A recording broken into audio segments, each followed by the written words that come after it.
My son, once you arrive on your new home, where the sun will enrich and nourish your body to give you godlike abilities, 3 Earth nerds will judge and honor your greatness in all your forms. This is that video of opinion. These nerds are the Megabit Misfits.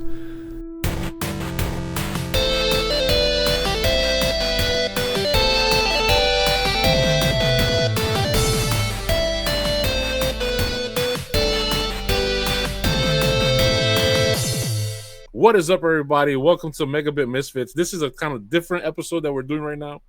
It is not scripted. It is not planned out. We just wanted to talk about movies. Superman. Mr. Rav, Mr. LeeboyXP. The movie came out, James Gunn version of Superman, came out July 11th, 2025, which at the time of this recording was about, what, 6 days ago? 5 days ago? Something like that? Yeah. So we all saw the film. We all have our opinions. We all have our loves, our hates, or whatever. It's not a review or a rating. Oh, well, rating kind of, yeah. Not a review. It's a movie discussion. I want people at home watching this to understand. We're not reviewing it. It's just our personal take on it. The suit was okay. It is not nowhere near top 5 out of the movie suits. It is, to me, the worst one. It doesn't look bad, but it doesn't look good. It definitely has too much padding, too many lines, too many just cuts in it that are unnecessary for Superman. Like it didn't look right. Reasoning for the suit and all the extra stitchings and all the other things to me just seemed unnecessary and busy. So after watching, whole chilling on Supergirl, I didn't watch the series, and when I first saw that suit, I didn't like it. But the thing I've learned about, I think it's Hoagland, but yeah, I know you're talking about. Yeah, whole chilling, because I made fun of him for his last name. And okay, that's a Superman from Superman and Lois, that TV show for WB. So shout outs to him, by the way. I'm not trying to make fun like that. But anyway, he killed it on that TV show. Nah, I heard people liked it, and you're a big Superman fan, it's so good. I know. I enjoyed it a lot too. So with that being said, I remember I made jokes about the fact that he didn't look right in the suit, like he needed like a nutriment. Like I made all kind of jokes. Like he looked real like malnourished in that suit from the pictures. He looked beatable. And the craziest part, is I said he borrowed his big brother's sweater. So something like that, but yeah, go ahead. So the craziest part is that a lot of times when you see pictures of people in costumes and suits, it doesn't translate well at the initial look when you watch it from a picture standpoint. So with that being said, fast forward now, I'm bringing it all full circle to the movie. I was like, I'm gonna hold my judgment when I saw the photos. I was like, man, that looks bad. Like it really looks bad. Let me see it in action. Let me see it move. Let me see how the cape look. Let me see how he stands and fit and fills out the suit. And I agree with certain points that Rav Luthor had said that there was some unnecessary stitching stuff that they got going on. Like them lines bothered the hell out of me. But I will say he did fill the suit out more than I thought, because I thought he was some scrawny guy, because the pictures I saw online, he didn't look tall or big. Then I looked him up, like, this dude's tall. I'm like, hold up. And then when I saw him in the suit, okay, so when I saw him in the suit, I was like, yo, he actually fills out the suit. Even there's some loose parts of the suit, but for the most part, I agree. It is probably on the lesser end of all the Superman suits that we saw so far. It's like probably like bottom tier. But I gotta say this though. Did I like the suit? It was okay. I'm hoping that this is his first suit, because normally you know how they live giving new suits. They gotta give you the doodle one first, and then they give you the better suits later on. Something to build up to. Something to build up to. So the thing I will say, and I'm gonna say it now because I got the floor. Trunks, baby, let's go. The trunks. I like the trunks on the outside. Okay, all you people out there tomorrow, it don't make no sense. I like the trunks on the outside. Give me the trunks on the outside. That's what I'm talking about. I overall did not like the suit. I kind of I did. The cape was dope. I love the fact they put the yellows. I wanted to bring that up. That cape was the best part of the suit. Yeah, the cape was fly. The cape was fly. Even him flying, yeah, Lee. Y'all ain't like the symbol, the Kingdom Come logo. No, it's not the Kingdom Come logo because it's black in the background for the Kingdom Come logo. This one is the design, the S, the S design. The S shape was the Kingdom Come design. Yeah, the logo was fine. I didn't have any issue with the logo whatsoever. I thought it was cool, but the fact that they put the logo on the back again, on that actual cape, I was like, okay, you're paying respect to the classic. Yeah. Yep. So I was like, boom, I like it. Just like you guys said, the lines design on the sleeves and the blah blah blah. I was like, you could have just left it blue. Yeah, that's it. That's all we needed. I have no issue with the trunks. No trunks. I have no issue whatsoever because that's a George Reeves. I mean, that's an original 1938 design. So I have no issue whatsoever. George Reeves had it in the black and white TV show. They had it in the 1930s cartoon show, which is like my favorite. Then they had Christopher Reeves, and the only time they changed it was with Man of Steel, and then the Tyler Hoechlin. And even in the Tyler Hoechlin show, let me just give a shout out to the Tyler Hoechlin show, the Superman and Lois show. There's a scene that they paid respect to some of the old Christopher Reeves movies, and then they paid respect to the old comic book where he had the baby blue suit with the golden yellow rim around the S, and the S is in red. Yeah. In the blue, I was like, yo, they paid the respect to the comic from the 30s. That's when the show got me, and that was what, episode 3 in the season 1. That's when it got me. And this was pretty trash. I'm sorry, it's just pretty trash. This is not. Even though in the Superman and Lois there was one suit that was really bad. It was really bad. I think it was the second or third suit that they had in the show. But I think, hey, what's there you go. And then but this suit, action shots. I didn't like it at all. Now, just like what Lee said, I want to see it in action, how it is when they're fighting or whatever. It flowed well because most of the action, most of the fighting was quick paced. They had some CGI touch ups here and there, whatever. But it worked fine. It didn't bother me watching the movie. It's just it only bothered me when I saw a still image of him like that, and I'm like, that suit is not better than Henry Cavill's. That suit is not better than Reeves. That is, like, I'm sorry, you guys, to beat the other Supermen or be acknowledged on the same level, and for the suit concept, you guys are over here.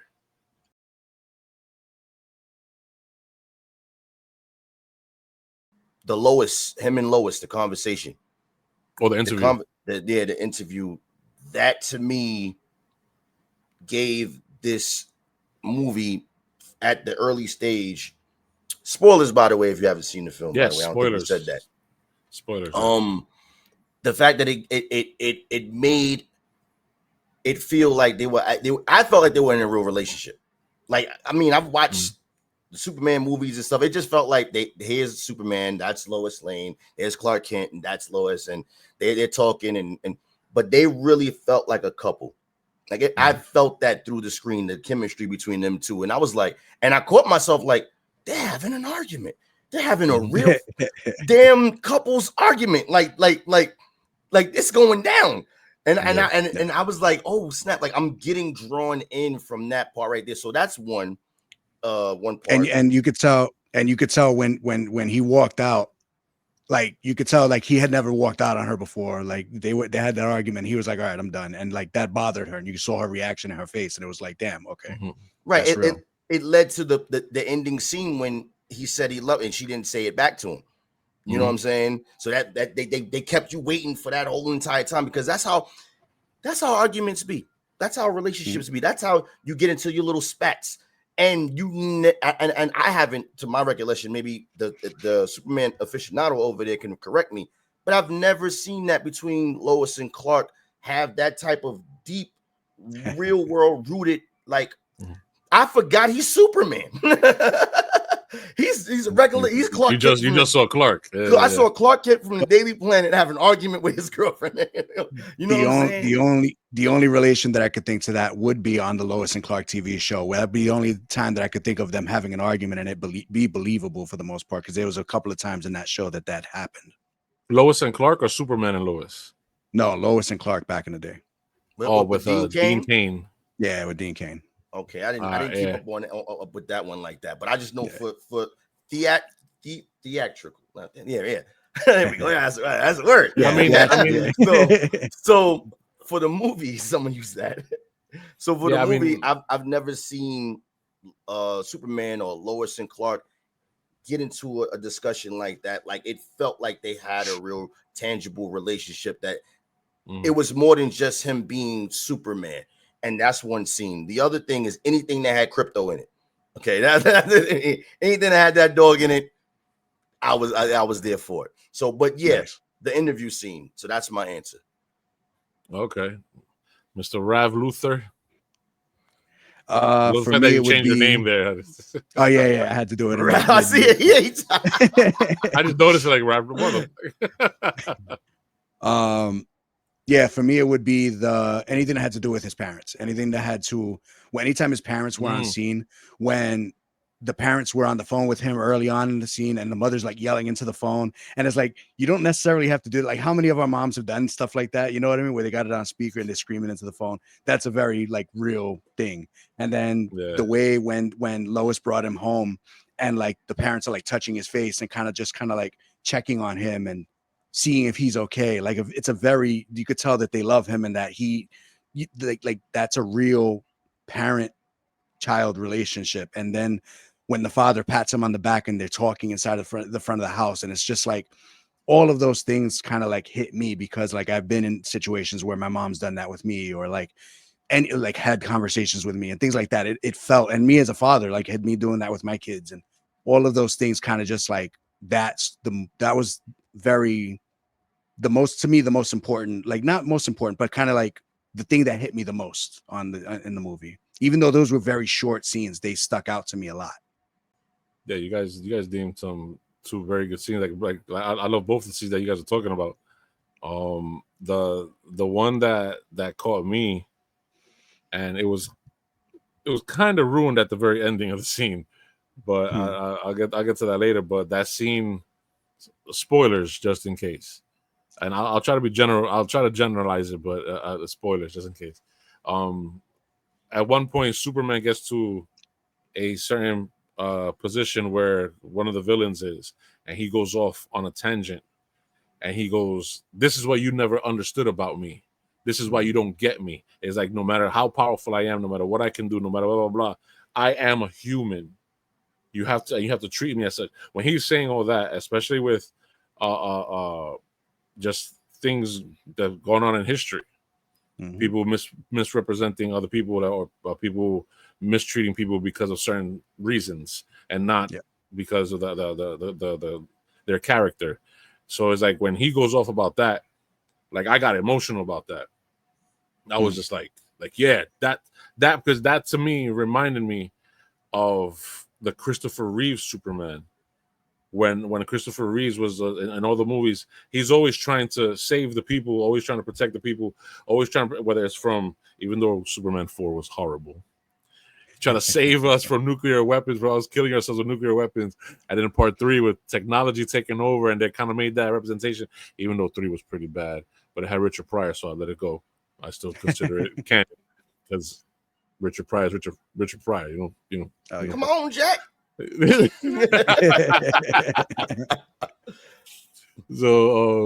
then but that scene when he goes off, one, the actor David Corenswet showed his acting chops.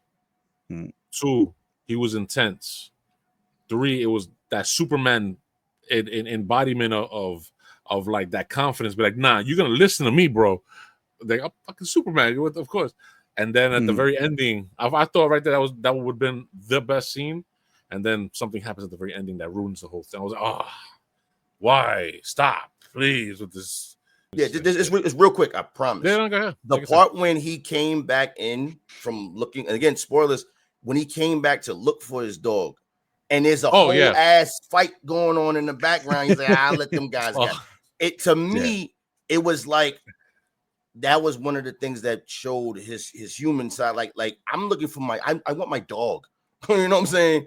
So that was another part. That was it. But good. I'm not saying I don't like the dog. I'm not saying that. I thought the dog was cute. It was funny, had me laughing, especially when they showed it in the trailer and they showed it at the very beginning of the movie. It's a trailer, pretty much. And I was like, okay, they're showing Superman. Somebody or something whooped his ass, and he needs help. He has to call his dog for help, bro. Like okay, that's definitely a human trait. Because somebody trying to push up on you and you have your dog, you know, and your dog sees it from like a mile away, your dog is rushing to your side. Like I've seen it happen in real life. I've seen it happen in countless movies as well. But then the dog starts jumping on him, messing up with him. That was funny the first time because he was already beat up. And the dog is jumping and whooping his ass more. Like I started laughing. I thought it was funny. But the thing is, they used the dog not just once or twice or 3 times. They used him like 5 or 6 times to be comedic relief. And it's just like, and one of those moments was after that whole speech that he gave. I was like, no, let the drama hit. Let that bubble last and then go on to the next scene. And then when that scene is over, if then that scene transitions to the next, and then all of a sudden the dog comes out. Cool. No, don't freaking stick him on the end. Oh, he attacked somebody. It'll make it funny. It was too heavy. That's James Gunn. That's James Gunn comedy. You know, that's the way he makes. I trust. But I get what you're saying. I agree with you on what you're saying. I've seen almost every James Gunn movie. I think there's only one I haven't seen or something, and it's one of his independent ones. But it's like I'm a fan of James Gunn. I love his writing. I love his movies. But it's like this is like the Superman thing is like since I was a baby. You know what I'm saying? Same. Like this is my character since I was a baby. It's the first time I saw Christopher Reeve fly. I think I was like 2 years old watching the movie and the thing, and I'm like, and my father was like, hey, I could whoop Superman's ass, blah blah blah. I'm like, hey, Superman, you know what I'm saying? And it's like, so I have a certain thing about it. So when it kills certain scenes with the comedy, that's kind of not necessary. And it just feels like it's tacked on. It was borderline, and I'm reluctant to say this a little bit. It's borderline Thor: Love and Thunder, borderline. Because if you've seen Thor: Love and Thunder, right, there are some amazing, great scenes in Thor: Love and Thunder that are dramatic. They're shot beautifully. They're acted beautifully. Everything, and then all of a sudden, there's a stupid fucking joke at the end of the thing. The damn ghost. It's like, yeah. It was funny once when they landed on the planet. Okay, it was fun. Yeah. But then it happened like 3-4 more times. I'm like, oh my God. I like the dog overall. He was just used too much. Okay. I get what you're saying. Like I liked Krypto overall. The fact that it was, you know, based on a real dog. I don't know if I'm sure you've seen some of the videos on where they got the dog from and all that. Yeah, and like the only thing that was a problem with me with the dog was the CG. You can tell it was CG for all the close-up scenes of the dog's face in IMAX. Again, I saw it in IMAX, so I was like, you can tell it was CG. And then the fact that they used the same body and type of dog for the one scene where he's like holding the thing up and he's like and blows the dog back. That's the same dog.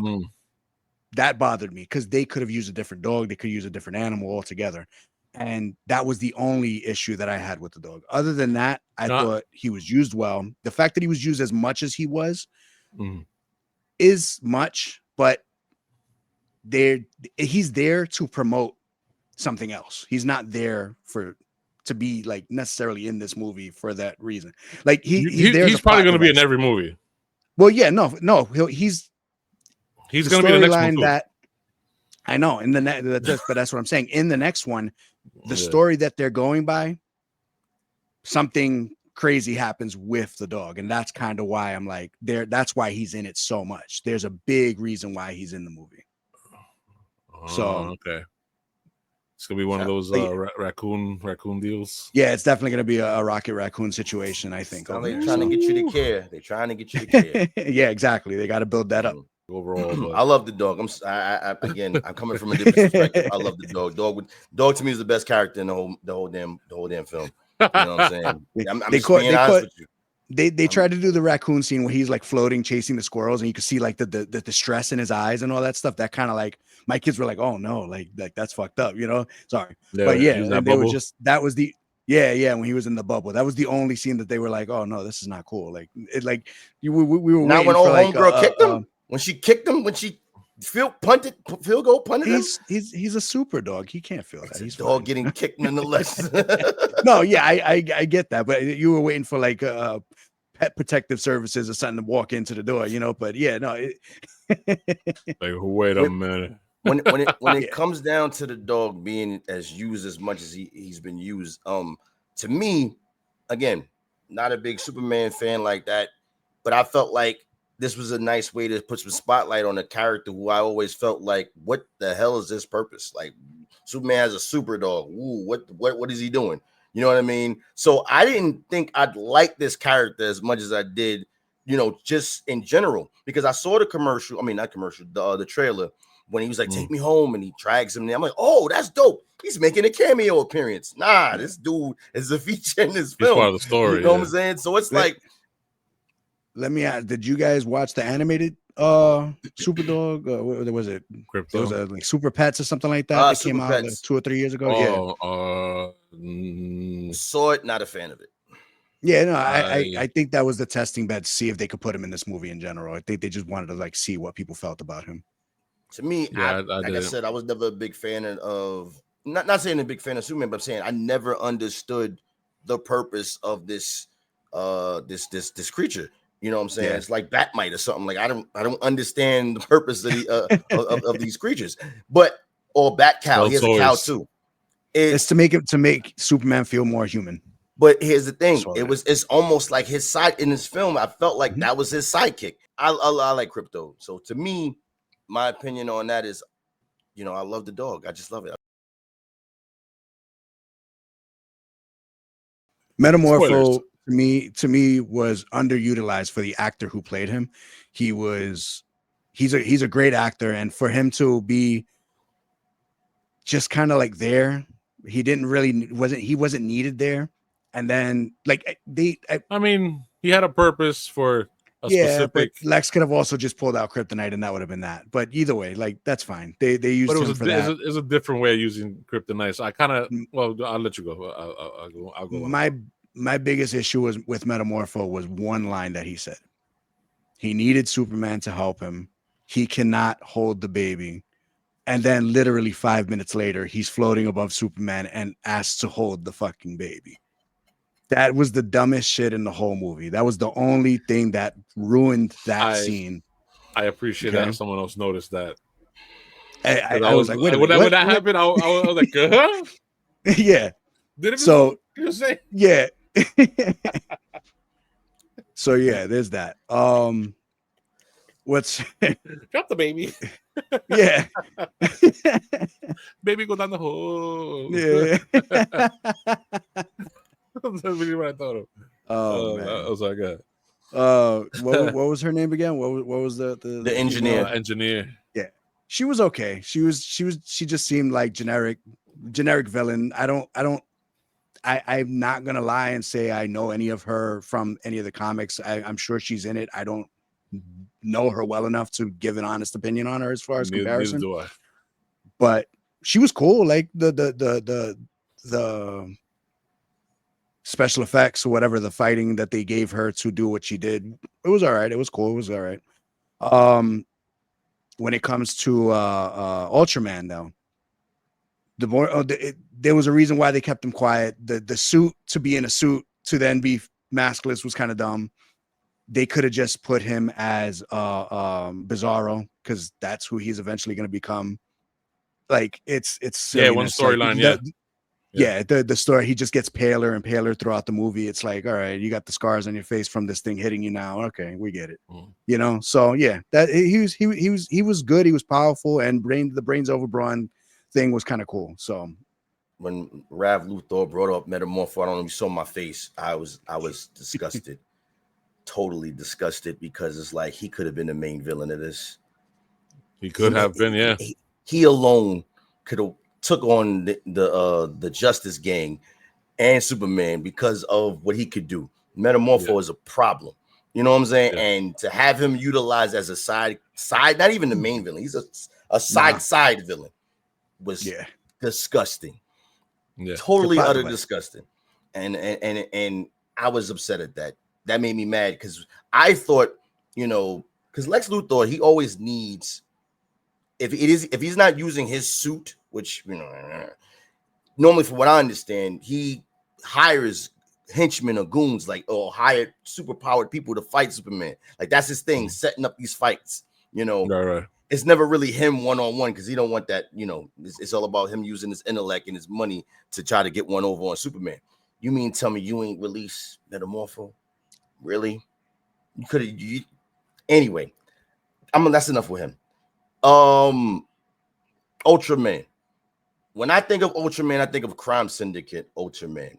You know what I mean? So that's who I think of. So to have him in the film and like Rav Luthor said, we all know he's gonna be Bizarro. And I think where he got sent to that black hole thing is the Phantom Zone. Yep. You know what I'm saying? Yeah. Like that's their version of the Phantom Zone. But anyway, moving on to the engineer cat, like Rav Luthor brought up greatly. I don't know too much about this character, but from initially watching the trailer and not looking up anything, I thought that was Tessmacher. I thought that was Miss Tessmacher, and I was tight because I was like, hold up, I don't remember her doing any of this stuff. You know what I'm saying? Like, what's going on here?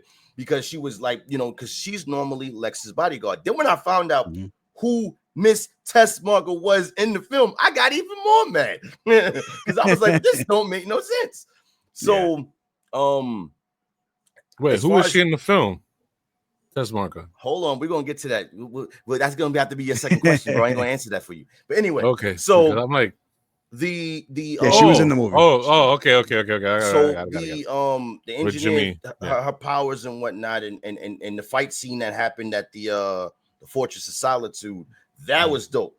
So what she was able to do was pretty cool, but I felt like people complain that there's too many superheroes in this film. I don't know if you heard about that. People like, oh, it's got this person, that person, that person.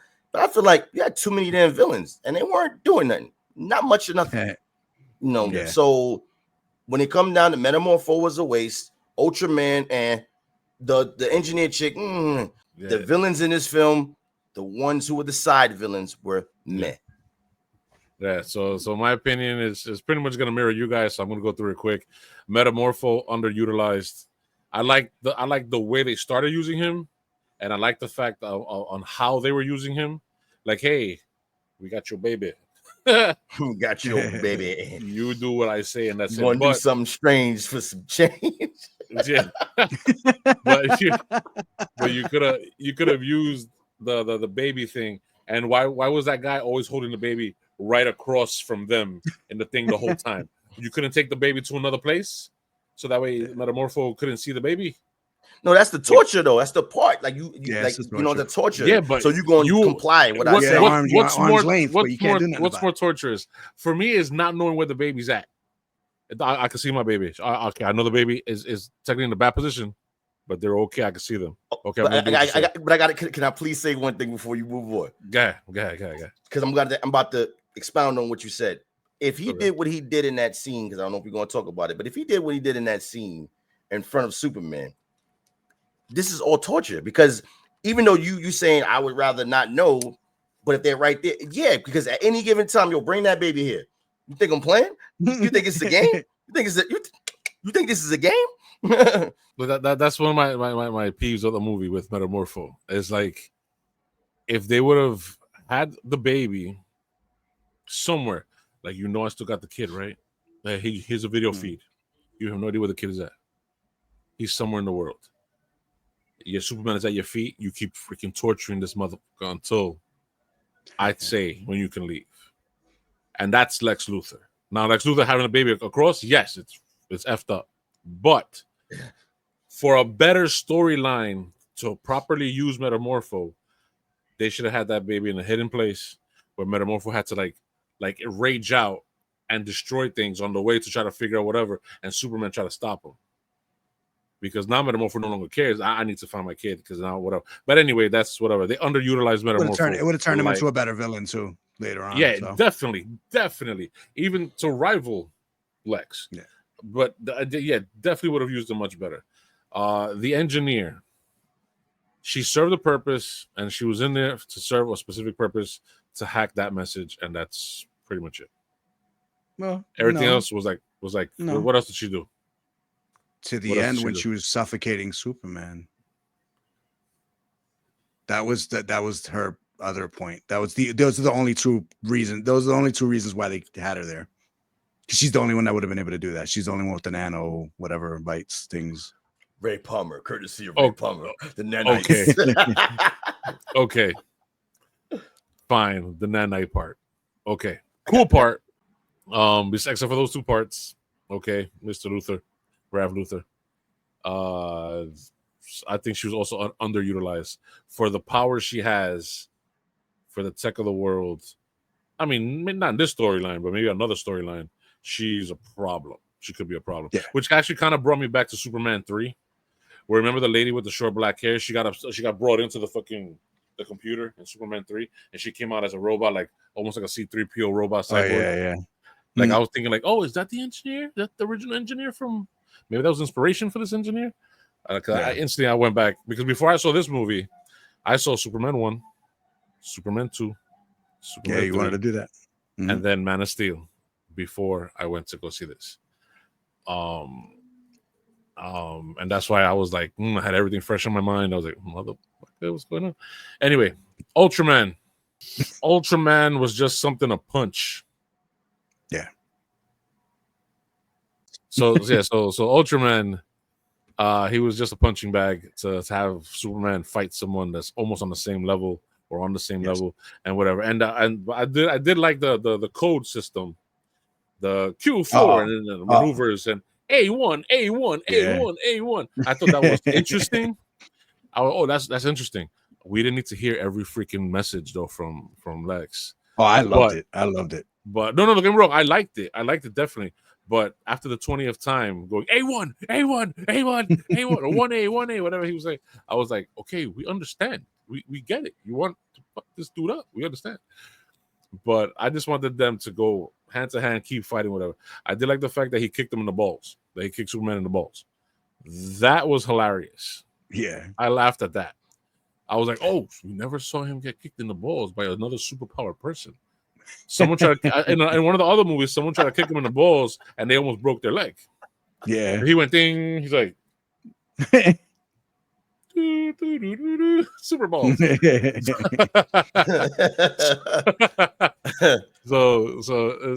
yeah, I think those villains were underutilized. They served their purpose for this story, but underutilized. Okay, what's your other point about Ultraman?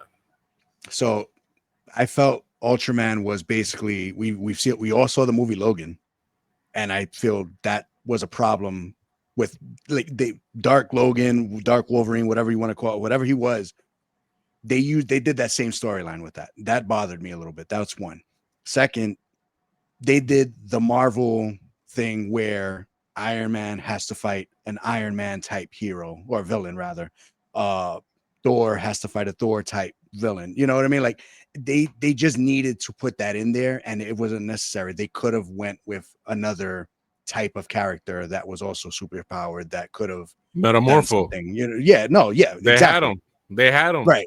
So that was one of the only lazy things. But I love what they did. I also just felt that was a little lazy. I felt that could have been done better. You know what would have been a great twist is if he's punching the shit out of this dude, whatever, Ultraman, and they're fighting, whatever, blah, blah, and all of a sudden, but you got to cut out a certain scene earlier in the film, and all of a sudden he punches him, and also he goes, and then the thing changes to Metamorpho, and he comes back real quick because he lost focus.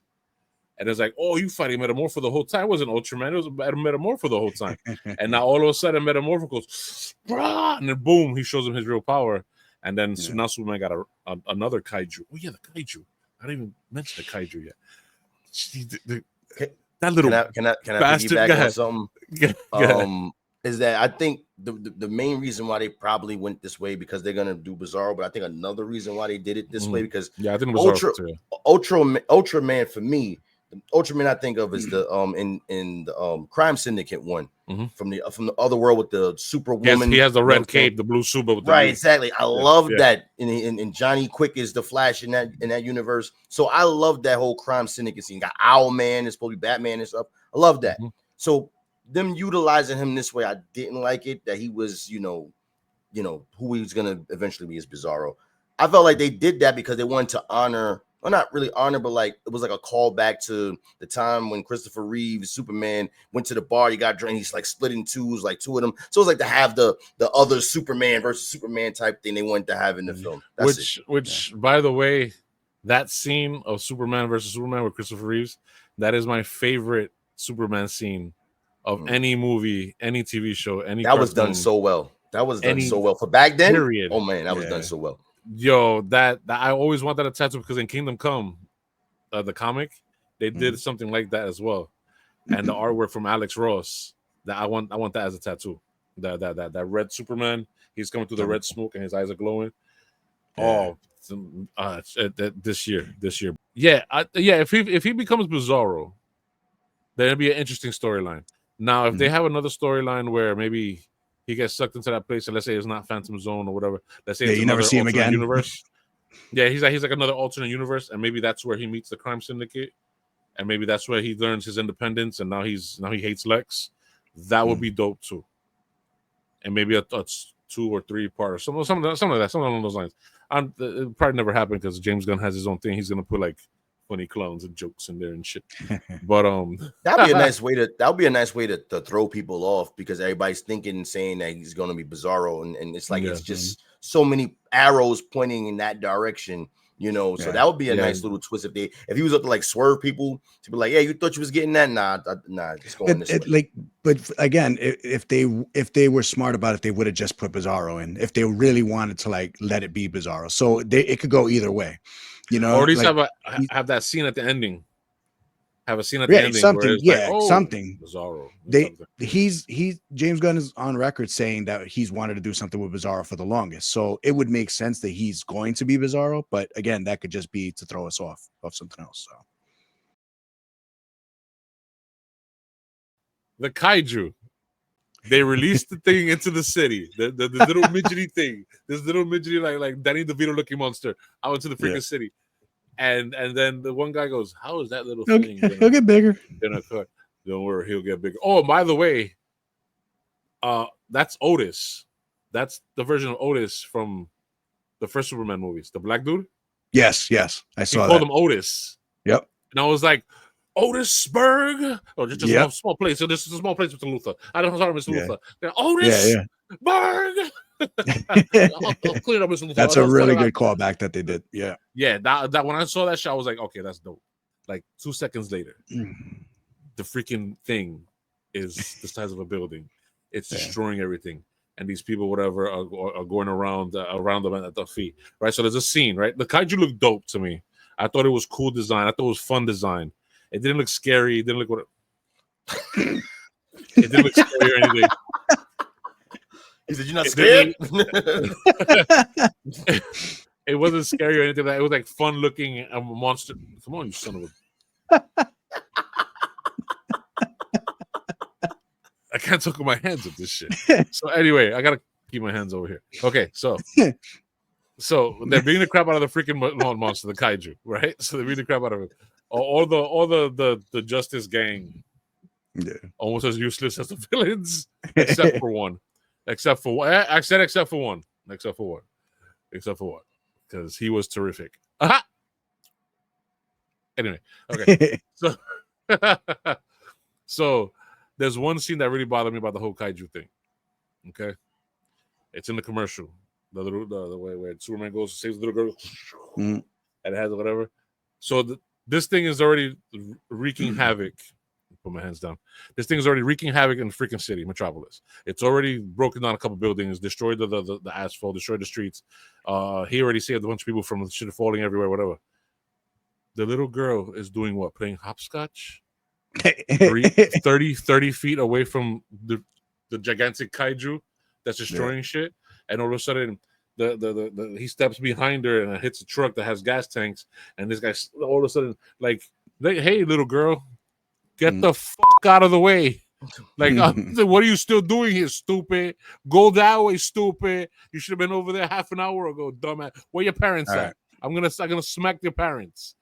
Because that thing was destroying everything for 8 minutes. So the way I see it with the Kaiju is this is a universe where they know they're just so chilled. Not like the ladies taking selfies in the window, like while their thing. You know, when Superman is like, there was a reason for that, and that actually I thought that was an intelligent reason. Well, not at that point, not for that selfie. James Gunn throughout the movie spread that in scene, like little scenes with just people in the background that they're just so chill. They're not gonna run. They're not afraid. They're not. They know Superman will be there for them, and they become so reliant on him to save them. To me, because the original, well, this is what they say he has. It's 4 hours worth of film, and his whole initial thing about this movie was to be like a comic book, like you opening it up and you getting straight to the action and point. So I think a lot of that stuff is editing. I think a lot of that stuff that may have little issues with and gripes with, which is valid all the way, may be just an editing thing. They cut you, like you cut that too short, or you move that along too fast. I think that could be the reason for that. So the whole premise of everybody's not in danger type thing, I don't know. I would have to watch it again to see that part, because I think that's an editing thing on that end. The part I do agree with what you guys point out was the whole everybody, the saving type thing. Because remember when was it the Kaiju that shot the fireball beam that hit the building, he turned around and is checking on to make sure they were all right. They all ducked. Okay, they all ducked. Okay, they weren't just sitting there trying to get fried. Okay, so it wasn't like they're just sitting around waiting to get killed and stuff and hoping that they get saved. Because if you think about it, he didn't block that. Right. He didn't block that, because if anybody would have thought that, he was actually here with that straight up. And let me hope Superman saved me would have got fried. Okay, so no. So the one thing that kind of messed me up when you brought that up and you brought that scene, that's why if you notice, I was laughing to myself this entire time, because while you brought up the girl, I'm like, you ain't mentioned that squirrel? You ain't mentioned the fact that he saved that squirrel. You ain't mentioned that. I like that part. Yeah. No, yeah, I like. So have sympathy for the squirrel, but not the little girl. No. Okay, so this is the thing. Come on now. Not that I don't have sympathy for the little girl and over the squirrel or anything like that. It's just the fact that the squirrel was trying to get away and something was about to hit it. Superman saved it. The little girl is like a pendeja sitting there going, bro, that's a waste of time to save people with the squirrel. Like, no, that to me, it's to show all lives are worth saving, according to Superman, and that's the way why they put it. Like to me, right. So when he said the squirrel, I thought it was funny. I thought, okay, I didn't like that, because I'm like, all right, the girl I understood, but it's like, while this is all going on, we have a kaiju in the middle of Metropolis that's about to tear shit up, and you talk about saving the squirrel. No, sorry. But I understand why it was there, was put there to show that, like Rav Luthor said, that every life matter. But it's like, to me, you could have left that out of the film. There's other, you did your part with the girl. Now you doing too much. Now, to me, that was enough to show that I'm saving people. The squirrel. You got to think he was even trying to save the kaiju too. He was like, "No, don't kill it. Can't we put it away?" He said, "Is there any more humane way to take it down? To euthanize it, so we can study it. Euthanize it." He also mentioned he wanted to put it into intergalactic zoo. Right. He wanted to save it too. Yeah. So I respect that shit. Lex earlier explains what a certain thing is, and he says the exact same thing, and then the next scene Lois is like trying to figure out, I can't find him, I gotta find him, and all of a sudden Jimmy's like, oh really, wow, I had no idea. Yeah. Click. He's in it, and then he says the same exact thing Lex did in the last scene. I'm like, get the fuck out of here. Well, he was getting the information from Tessmacher, so right. I understood that, but it's like the way they set it up in the movie. You're telling me you couldn't have, because that was the first time in the movie that we realized he had a link inside. You couldn't have kind of said that earlier in the film, that he goes, "Oh, well, I found out. How do you get your information?" I have people in places. Just that one little line right there, boom, you understood it. But no, he barely had any scenes except for when Clark had his 2-minute scene in the movie, and the rest of the time he was Superman, which I thought was a failed, not a failed thing, but a failed opportunity. They should show a little bit more Clark. at least in another, especially for one specific thing Lex said, they should have showed more Clark. Jimmy Olsen for me was like, man, he was just a plot device to move the story along. That's it, that one little click. Maybe later he became a little bit more important because they showed the relationship or whatever XYZ. I'm like, okay, I understand, but you guys should have mentioned that at least one time or give a hint for it before. Maybe they did, maybe I missed it. I don't know. But that's what I didn't like about that. The only other thing I can say about that I didn't like about neither one of them, or more about Lois, is that they cheaply gave her superpowers by giving her the T ship or whatever it was, the ship. Like, okay, the controls are intuitive. Okay, so now you can fly this thing, just know how to do it, and like that's believable. Like I'm like, all right, yeah, sure. That was a little cheesy, but either way, AI and all that, they could explain that off in whatever way. But it just seemed the whole Daily Planet crew, they all didn't need to be there. Like they were there, they needed to do their scenes, and then they could have just been forgettable or moved on to something else. They didn't have to all be in the ship. They were there for comedic relief or whatever for the moment, but it was a waste of space, waste of character, waste of time on that. They didn't need that, you know. That was the only other thing I had to say. Guy Gardner has some funny jokes. Hawk Girl did nothing, absolutely nothing. She did nothing. Mr. Terrific, just like his name, he was terrific. He was a character that was used. Maybe he was slightly underused, but he had way more in the storyline than the other two did. He also was a plot device to make things move forward because of his abilities. Yeah. But I thought the actor did a good job. I thought that fight scene on the beach should have been done a little bit more violently. That's me. I love that. I love the way they did that. I liked it, but it was like, it was a little too slow paced. I don't know, for some reason I wanted that fight to like I wanted him to like wreak havoc on all of them, even though he kind of did. I wanted it to go a little faster, but he's the hero. He's a hero. Yeah, I know. Just wanted to rip people apart, have the phantasm balls, you know. Kill him, you killed that kaiju. Kill that kaiju. He is the one that killed the kaiju, didn't he? It is true. The Justice Gang, they served a minor purpose, which actually Guy Gardner is going to play a bigger role on the Green Lantern TV show. So that's what I'm looking forward to. Nathan Fillion does no wrong, though. He does no wrong. Yeah. He has not played a single character, no matter how useless, no matter how stupid. He's good. I like what they did with him. Like, even though he didn't talk a lot, he didn't have a lot going on. Yeah. What they did, I was expecting when I first saw him in the trailer, I was just saying, oh, this dude's going to be goofy as hell. Like, they're going to ruin the character. Like, him as an actor, I know he's great. Yeah. The way the character looked and the way they presented him in the trailer was like, oh, no. Like, you know, but I think in the movie he did fine. He did his thing. He did fine in the movie. He's for what he was. I think Hawk Girl was a waste. I mean, unless they open up some show for her down the line, and Mr. Terrific this thing. Well, they serve the purpose to be featured in future movies. They're going to give them more and more to do little by little. Oh, Mr. Terrific has a 5-movie deal, by the way. The name threw me off. I ain't gonna lie to you. I was like, Justice Gang. Like, it's very 70s. But it's I know that they're building up to the Justice League when you see the hall and whatnot. So it's like, and it's supposed to be like it's a working name. Like that's one thing that they kept talking about. That's not the real name of the game. That's not the real name of us. That's a work in progress type name, you know. So they had what's his name? Sean Gunn. He's like the one that funds the Justice Gang. So they had his character in the movie too. I can't remember Max Lord. Maxwell Lord. Yeah, Max Lord. Yeah. Yeah. So when it comes down to the characters for the Justice Gang, the Justice Gang, Guy Gardner was dope. I liked him. The actor, like Ray pointed out, he does no wrong. He's a big comic book fan himself.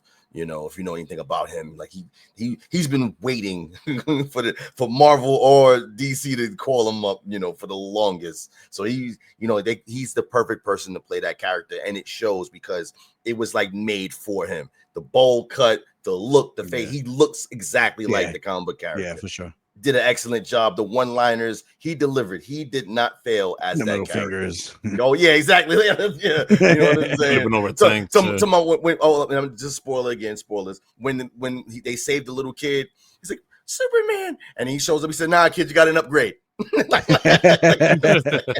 you know what I'm saying? Like, hey, you got us. You know. So he did a great job. Hawk Girl, pointless, useless. That's not my Hawk Girl because first of all, she's too damn short. Okay, the helmet like it wasn't fitting her face, and she did this weird scream stuff all the time. Like she just looked at weird. You know what I'm saying? I did not like that though. No, she does do it, but the way that this goes into the cinematography of the film, the way they shot it, you know, the screen like the close up of her face and whatnot, like that threw me off. And because the mask itself doesn't fit right on her face, so it just looks weird when you're making this crazy face and you're yelling and your mask is literally sliding off your face. No, that it breaks the immersion for me. You're supposed to be a superhero. I'm supposed to be, the illusion is broke for me when you're mad. Oh, your shit. You know what I'm saying? You know what I'm saying? Like, anyway. So, and then on top of that, she's too small to be a Hulk girl. She's tiny. Like Ray said. Yeah, that doesn't. Eye candy, but that shouldn't matter. Too tiny.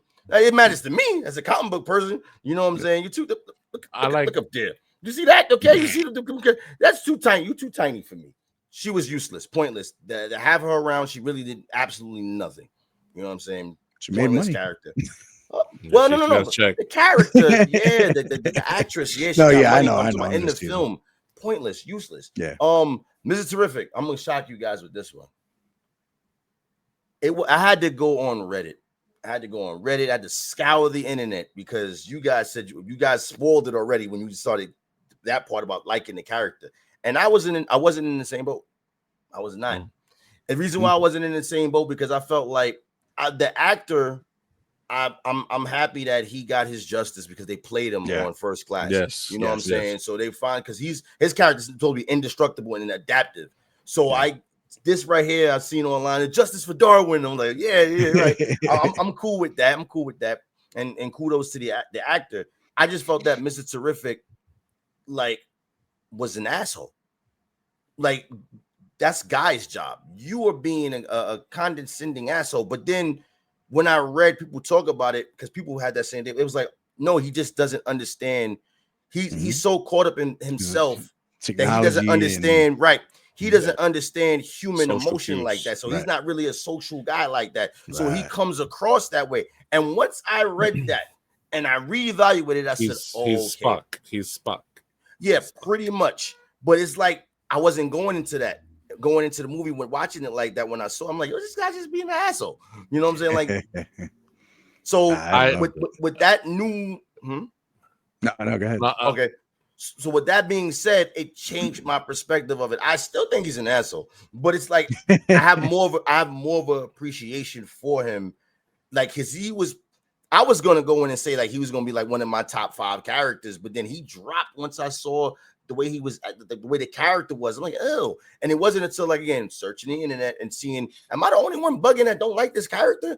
And then when I saw people were saying and I reevaluated, I said, okay, he can go back up now because I get it. So they're probably going to give him his interaction with people are probably going to be intensified and more. So that way he's going to learn the values of what it means to be around other people, like the social cues and what to say. Like certain things he would say, like it didn't match up to someone who should be interacting with people because it comes across as you being an ass. Like when Lois had said something to him, and he was like, "Yeah, I don't care. I don't care about how you feel." And I was like, "What? Like, what do you mean? Like, shit is going to hell right now. And you talking like that? You know what I'm saying?" But the one part I did like is when they was like, "With this technology, you don't know nothing about it." He said, "You know who I am? I'm goddamn Mr. Smith." You know what I'm saying? like I liked it that part, but the Mr. Terrific character is kind of almost a mirror image of the Guardians of the Galaxy. Gamora, is it Gamora's sister, the blue one? Nebula. Oh yeah, Nebula. So he's like a mirror image of Nebula, almost, because if you see how Nebula acts with everyone else, she's like, "What do you mean? I don't understand." Mhm. And that's so it what reminded me of. I was like, oh shit.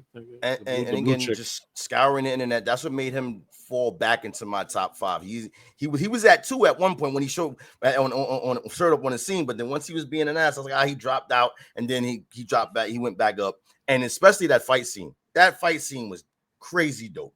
I think he stole the show with that one fight scene. He had that Quicksilver. He had the Quicksilver scene from this movie. You know what I mean? When it came down to that. So yeah, he's my third best character.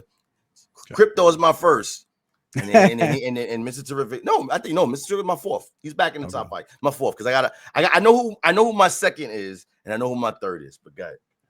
All right. So with that being said, on the Justice Gang, which I'm sure is gonna be Justice League eventually. Me, my real quick, my thing with Mr. Terrific, he was my favorite character of the movie. I didn't get into it. Whatchamacallit, I didn't like what they did with him in the CW shows. They made him goofy. They made him like they made him silly type of thing. They made him weak. Like they really downplayed everything he did.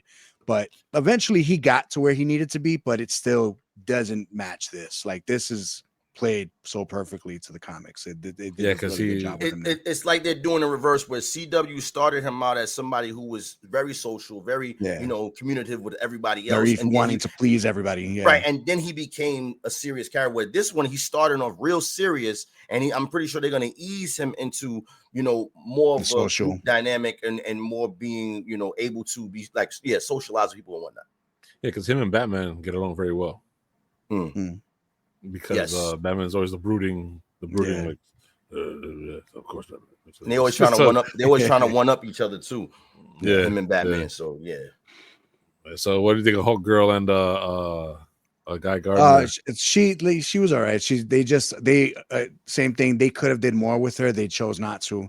Again, I think it's just more of there was too many characters already, so they just had to have her there as having a female hero, one, to sell toys, and to just have someone for the girls to look up to in the movie, because besides Lois, there's no other female in the movie that the girls can look up to.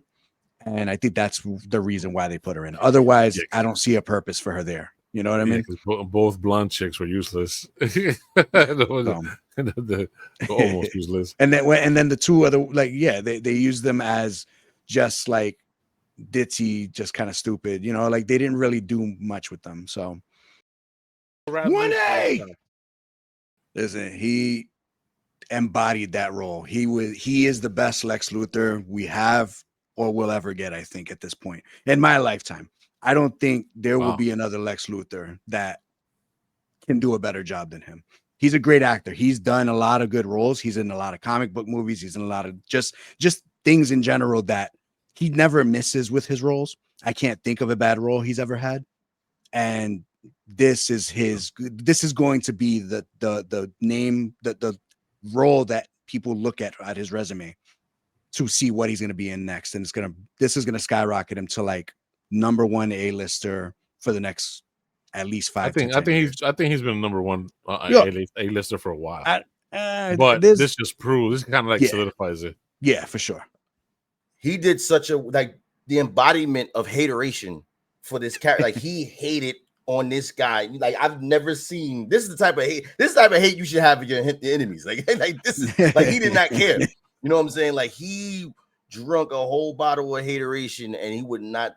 Like he was like getting the last little droplets out of it. Like it's like this guy hated everything about Superman. Like his acting as Lex Luthor was great. I liked it. The fighting thing is a callback, and again, I may be wrong about this, but this is how I feel about it. The fighting and him calling out the numbers is a reminiscent to Customato.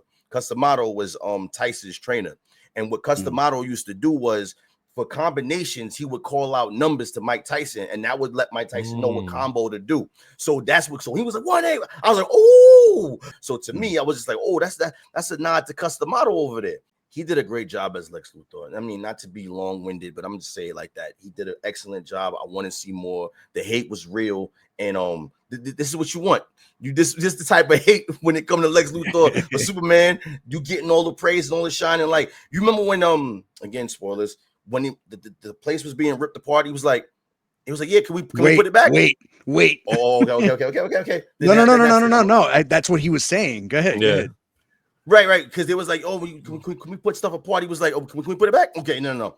Go ahead. Not until a city that I actually like. Bro, he was willing to sacrifice a black hole and all tearing up the city. He did not care. This is how much he wanted to get this man. Mm-hmm. And then when he took his dog on some John Wick stuff, like this guy hate was in his blood. He had it pumping in his veins, bro. And here's another thing. Let me point this out. At any time, because this is actually a flaw in the movie too, but it's also how much hate he had for him. He could have blew his spot any moment. He knew who he was. He had Ultraman. He knew exactly who that was. That's Clark Kent. But he was like, nah, I want the satisfaction of taking you down at your strongest. I ain't going. That's the cheap way out. You know how much hate that you gotta have? He had him right. He had him dead to rights right there. But he didn't take that route. He said, nah, I'm going a whole other way. I don't think he knew that he was Clark Kent. Yes, he did. Ultraman. It's the same face. He even said it. Hold on. He even said it in the film. Go back and watch it. He said he it. He did at one point say, "Hey, Clark," to while he was dressed up as Superman. What?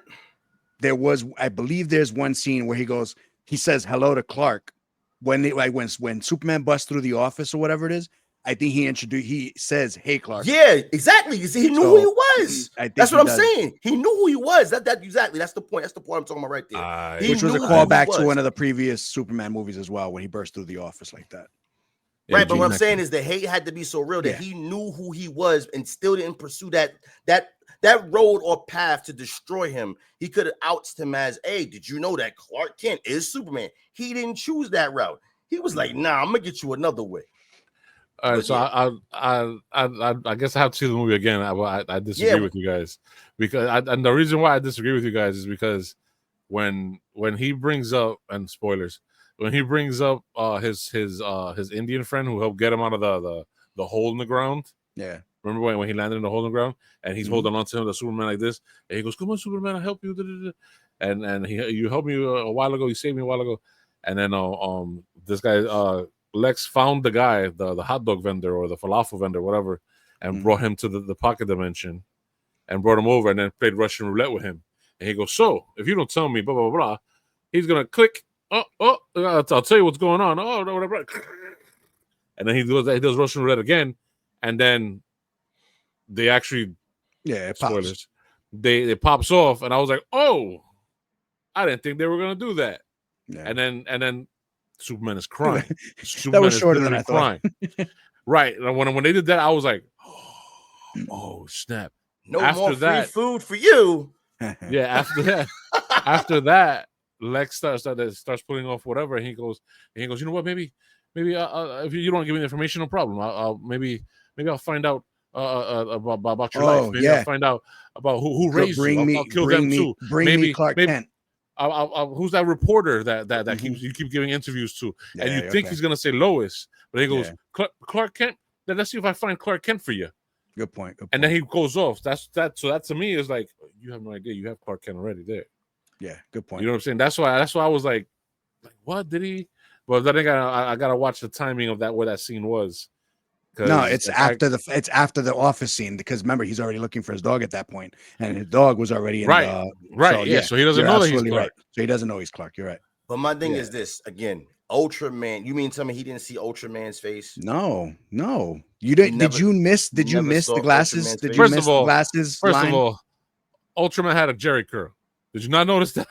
My dude had a Jerry curl. We're not doing this. He had a whole. Hold on. No. Whether Jerry curl or not. Lee, he had a whole Jerry curl. Hold up. Did you not hear the one line that they mentioned it twice actually throughout the movie? The glasses. Oh yeah, it makes people see what Superman wants them to see. Yeah. So when he's wearing the glasses, it doesn't look like Superman. It looks like Clark Kent, who's a different face to everybody else. He mentions it, and then Guy Gardner mentions it to Lois or something like that in one of the scenes as well. Yeah. So that's why they don't know. I thought that was just like a comedic conspiracy theory in the movie. No, that's taken from the comics. No, I know it's taken from the comics, but you're telling me that when he puts on the glasses, hypno glasses. That's what it's called. Yes, hypno glasses is correct. That, and mind you, them glasses been broke so many times. But anyway, that's neither here nor there. So when he puts on the glasses, he looks like a different person. Yes, Supposedly different enough that people cannot recognize him. Yeah. And I don't know about you, but when he had the glasses on and he had the curly hair in front of him, I instantly thought of Bad Bunny. Like, he looked like Bad Bunny right now. Like Bad Bunny is. Well, I mean, you remember he changes his posture. He's shorter. He tries to like kind of like, just make himself seem like a different person on top of the glasses as well. So they've already like explained that away as far as the glasses. That's why nobody can recognize, because they made a point to mention it in the movie. So my overall opinion on Lex, he stole the movie. He stole that movie because just like Lee said, the hateration that was like no other. Hard body. The only person that, don't get me wrong, I love Gene Hackman. I think Gene Hackman is classic. May he rest in peace. But the only other Lex that I would put again slightly above this one, and that's just because we had him for 10 years on Smallville. Was Michael Rosenbaum. Yeah, Lex. He did a good job. He's the only one. Oh, we had him for like 7 Very 8 good years. job. He's the only one that could pull off skinny Lex. You know what I'm saying? Yes. I got a confession.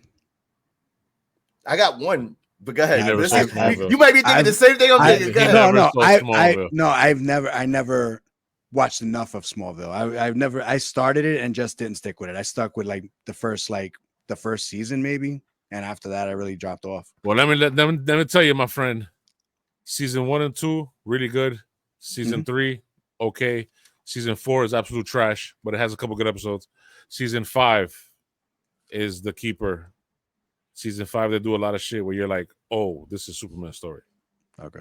But there are some scenes, let me tell you, with Lex Luthor, Michael Rosenbaum's Lex Luthor, where you feel the hatred, because the whole thing of Smallville was that it was based off of a small comic book line of what if Clark Kent and Lex Luthor grew up together and they were friends. Yeah. So Smallville changed it a little bit, and they made Lex a little older. He was out of high school. He was like almost like a college grad or whatever, and he's running already his business. He's already a billionaire, blah blah blah. And Smallville, Clark Kent is in Smallville High and whatever. And there's some moments with Lex, and he steals the TV show from everybody as well.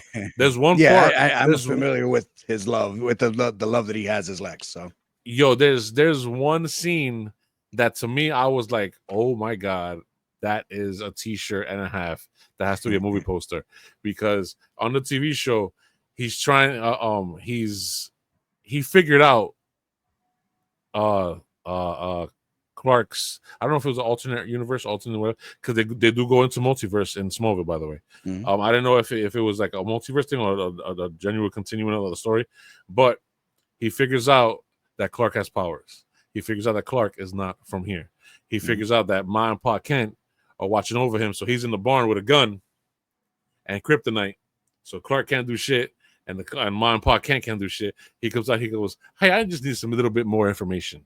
So you guys are gonna give me this information, or something bad's gonna happen." Pop! He shoots Pa Kent in the leg. He goes, "Something like that, or worse." And he goes, "You know what, Mr. Kent? I think you're absolutely right." And then this is the line. He goes, "I am the villain of the story." When the whole 6 years of Smallville, Lex is trying to be their friend. Lex is trying to be their investor. He's trying to be. He wants Clark to be like his brother. Nice guy. He's been nice guy. He's been Mr. Nice Guy. But then little things keep happening. Little things, and people keep pushing him. It's almost an origin story, not just for Clark Kent, but it's an origin story of why Lex Luthor became a motherfucking asshole. Because people kept looking at him, you ain't worth shit. You ain't worth shit. He goes, "Hey, listen, I have my problems, I have my investments, but I don't bring it to you guys. You guys are the ones I care about, and the ones that he cares about keeps playing with him and lying to him, and blah blah blah blah blah blah." His father, especially Clark. Oh man, Lionel Luthor, another one, stole the show whenever he was on. But anyway, that's maybe we'll do a small. He was going to say something. What you was going to say, Ivo? No. Go ahead. No, you was gonna say something when you said Lex. You said about Lex Luthor, and I thought you was gonna bring up. You said I have another one. Yeah. You said I have another one. We was talking about our favorite scene. Lex Luthors, and I was like, I think I know who he about to say because I even wrote it down because I'm like, if you thinking the same thing I'm thinking, then let's see. No, I don't think that was what that was about. I might have been talking about something else. I don't remember. I'm sorry. You said you got another scene. Okay. I thought I think it was for another scene, but I can't even remember what that was. I don't remember what I was talking about at that point. I mean, shit, every scene in that movie, Lex Luthor stole. Because another Lex Luthor that was dope. You brought up Smallville. We brought up this one was Superman and Lois. Oh, the cartoon Lex. Woo! Oh yeah, cartoon Lex was great. Cartoon Lex was dope. That's what I thought. That's why I was rushing to grab a pen. Like he gonna say what I think he gonna say. Because to me, before this one, that was Michael Rosenblum on Smallville was dope. He was great, but I still felt that cartoon '90s Lex was better. Just a little bit. In the Superman the animated series, yes, that one. Okay. Yes. Okay. No, that's very dry, monotone Lex. Yeah. I put that up there. Yeah. So Lex stole the movie for me. Yeah. Overall. Ooh, I think we at the we're there at the man. Are we at the precipice right now? The man of the hour.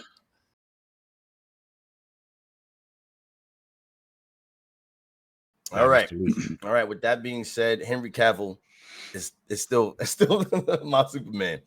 But I see why they went with the younger, because you can't lock him into a contract for all of them years. They're trying to avoid what Marvel did and have these people locked into contracts, and they're getting older and older now. They're trying to squeeze as many movies out of these people that's in these contracts right now as possible. And in about 10 years, Corenswet will be like in his 40s. You know what I'm saying? Where Henry's already there. So, they're going younger for a reason to stretch it out. With that being said, he is the Superman for this new era. And at first, pictures don't paint a good picture. And I don't like the fact that when he did, remember that part when he's flying like this and the shot is so close up to his face and he didn't look like, it looked at CGI. Am I wrong? Am I wrong? It wasn't though. Yeah, it wasn't. It wasn't. That's crazy because it looks CGI. Nah, you know what I'm saying? It looked like it. James Gunn and his cinematographer, they're famous for getting a freaking 8 millimeter. I heard like it's the same guy from the Flash, and then putting it 2 inches. Yeah, and putting it 2 inches from your fucking face. So that you see everything detailed or whatever. It's like that's good for some things, some scenes. Yeah, they overly did it in this film, and I didn't like that, especially him being a quintessential character of the film. Well, they edited a lot of that out of the movie, the fisheye lens. There was a ton in this film. It was a ton. A lot. If you go down to 8 millimeter, it's so hard to get that out. Like you'll still have the edges. Like we're messing with the 360 camera. I'm messing with because I have a 12 millimeter lens right here. Trying to get that out, you got to crop it in so deep that no, but they cut the scenes. He said they cut the scenes because people complained about that one trailer scene. He says they cut anything with the 8 millimeter. Oh, they cut a couple scenes out. They cut a couple scenes. He did. It was. I can tell you the one when he's leaving the fortress. They had that one when he's going into the city. They had that. Hawk Girl had it in the hallway, and she had it when she was flying outside. They use it a lot in that shit. Like everybody had a close up. I think he cut out the worst ones. The ones that were probably the worst. Oh God, more obvious ones. I'm so glad because those that's in there are terrible. But anyway, him being Superman and the way, like the look, at first I didn't think he had the look for it. You know what I'm saying? Like he don't kind of look like Superman. But then when you start to stare at him for a while, you're like, oh, okay. And just to wrap this up to make it quick, the humanity that he acted within the character. You know what I'm saying? Like that to me, he brought that out.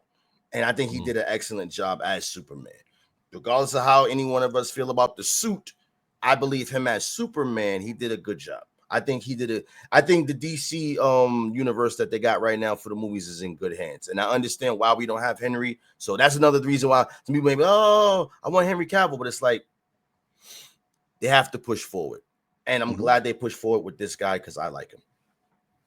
Okay. Mr. Luthor. He got hate. He's going to say no. He don't like him. Damn it, Superman. No.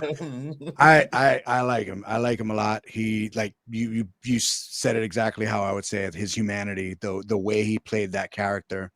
You said earlier that there was no Clark Kent throughout the movie, and I got Clark Kent throughout the whole movie, even in the Superman suit.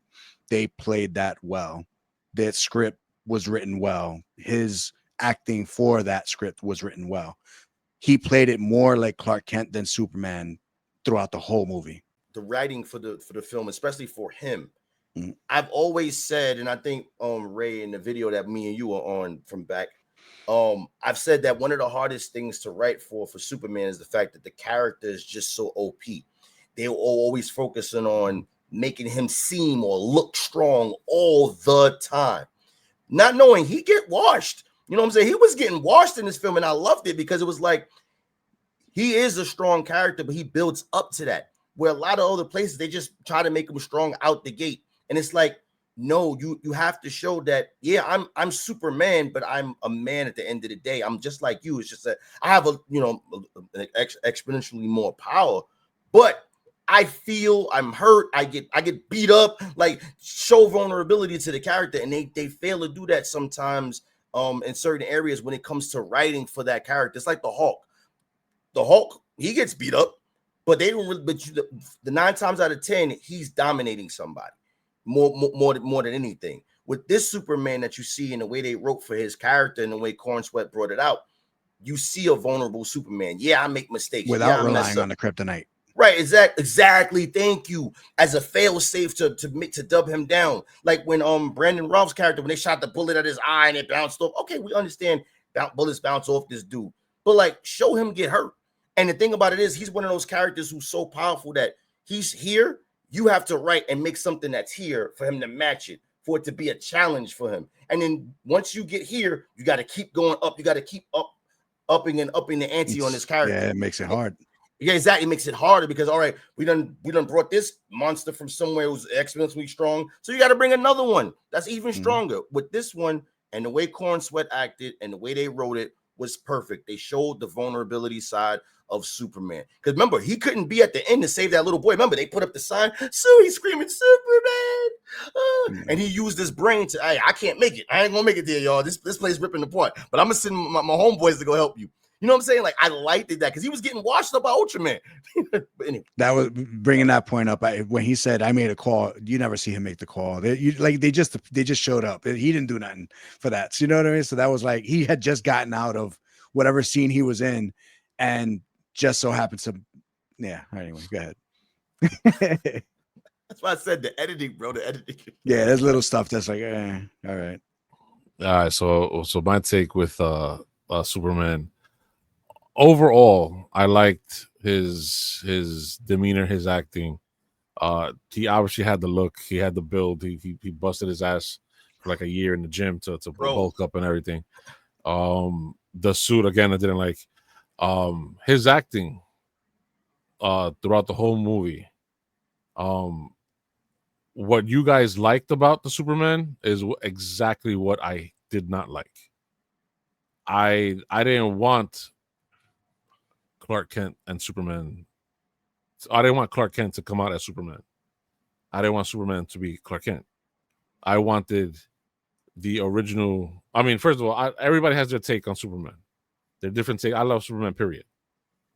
Because of what he represents overall. Now, what he represents overall in the movie of kindness and a sense of kindness coming from such a powerful source is fantastic. That's what Christopher Reeves had. That was a Christopher Reeve Superman.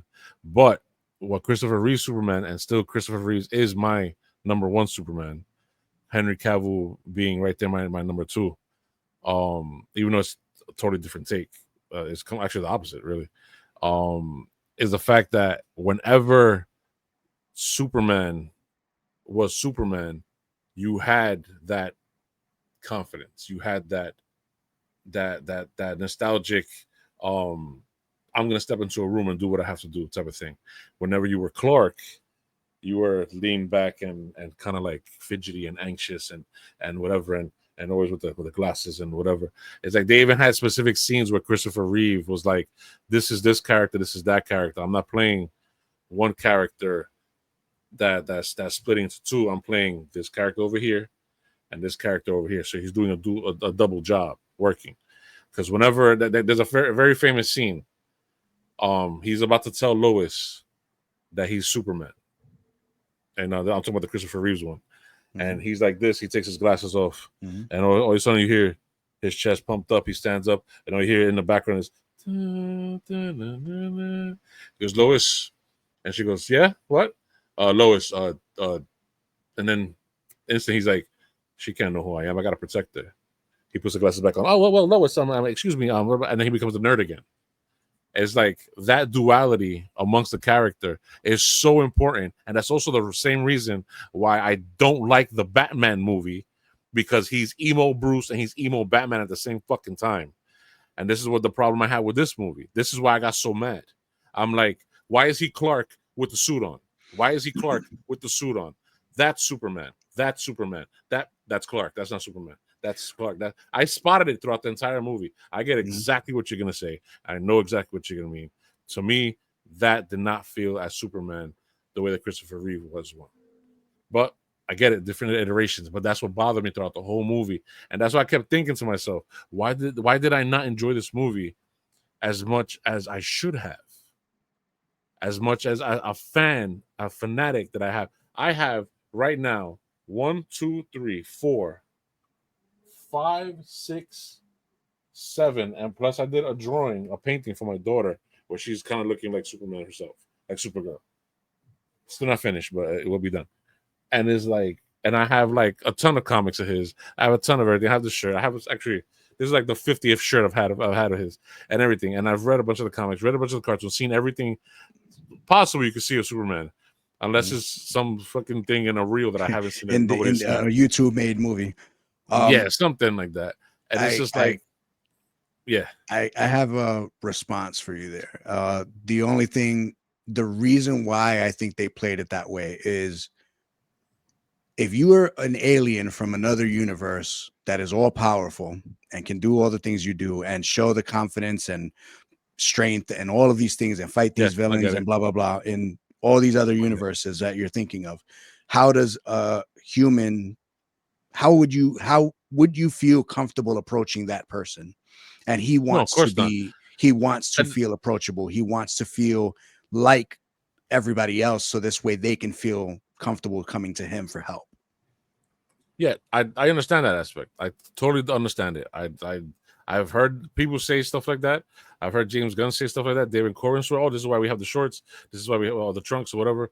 And it's just like, you want it to be a little silly so people don't take him too seriously or too afraid of him to be approachable. I understand all that. That's fine. Christopher Reeve Superman had the trunks. Yet people went up to him. People admired him.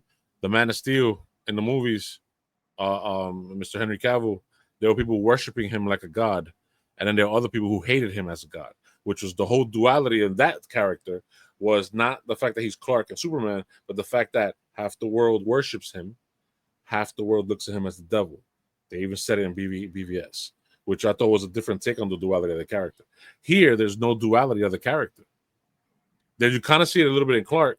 So when I saw Clark, I was like, a lot of people, they see Clark and they're like, he's a corny, I want to see Superman.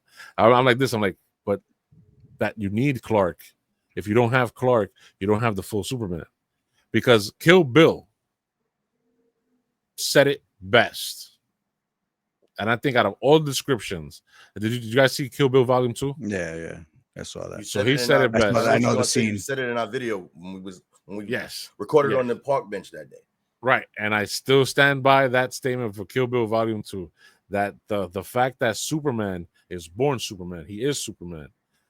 Clark Kent is his alter ego, his representation of Earthlings, which is his relatability. When you took away his relatability as Clark Kent or merged it, like in this movie did, with the Superman character, for me, I was like, okay, he's showing a little more Clark Kent in scenes and moments where people aren't around. He's fighting, whatever. But that scene that everybody I know loved it, where Mr. Terrific comes out. He goes, "Hey man, come on, stop playing around. I'm not playing around. I'm doing important stuff here." Yes, I loved it. Loved it. I fucking hate that scene. Loved it. But here's the thing. Can I touch on two things? I got one more thing after you two, but go ahead. No, I'll let you go first. Keep in mind throughout the movie, everybody also knew he was Superman already, so he can be himself.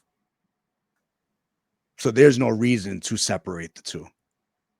Everybody knew he was Superman. Everybody that interacted with him knew already. Minus obviously the villains, which when he was around the villains, he showed that Superman. Confidence and Superman, right? That persona. But around everybody else that already knew, he could just be himself and be however he was. Wait, the Justice Gang knew he was Clark Kent? Yes.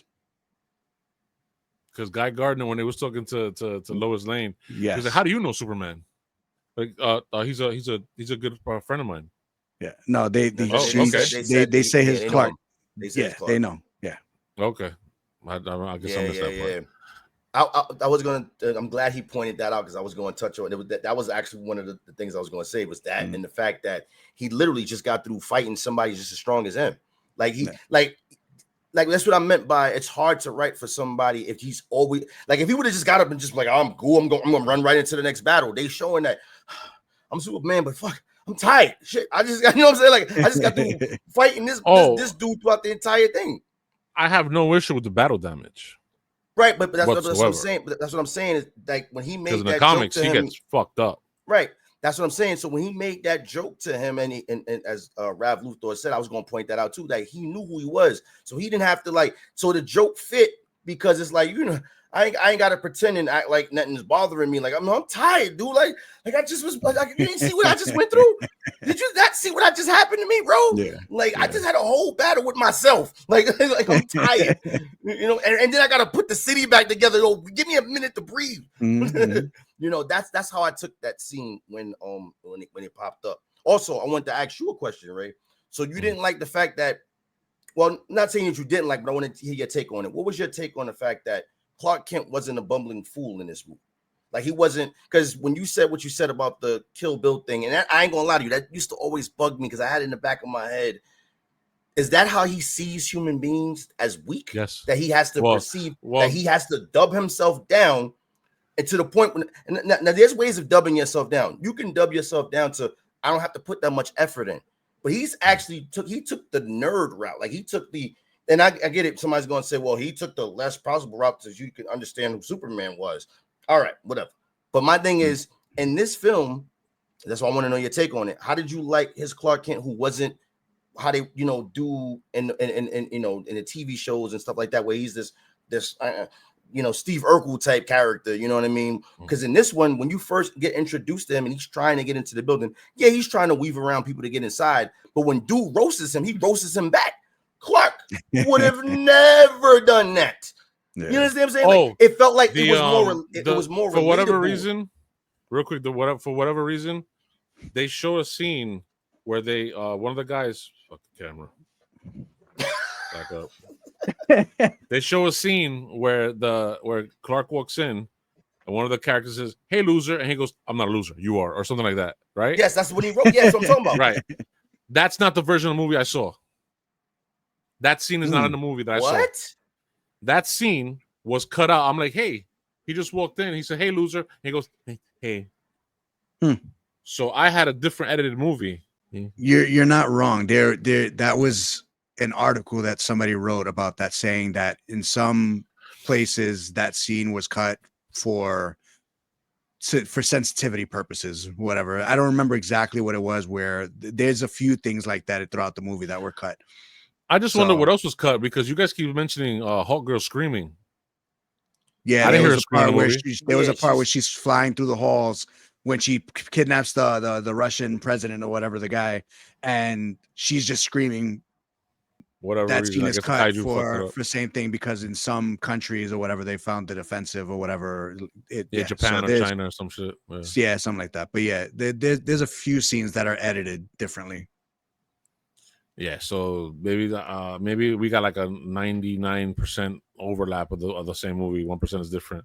Well, remember, like I said, they said it was 4 hours worth of film that he had to do, and they had to chop that down to whatever we saw. Multiple versions, you know what I'm saying? Too, so. Exactly, to accommodate people. So who knows? That's why a lot of inconsistencies, and like him being small and being big, and maybe for the 3D version they added scenes too that we don't know about. So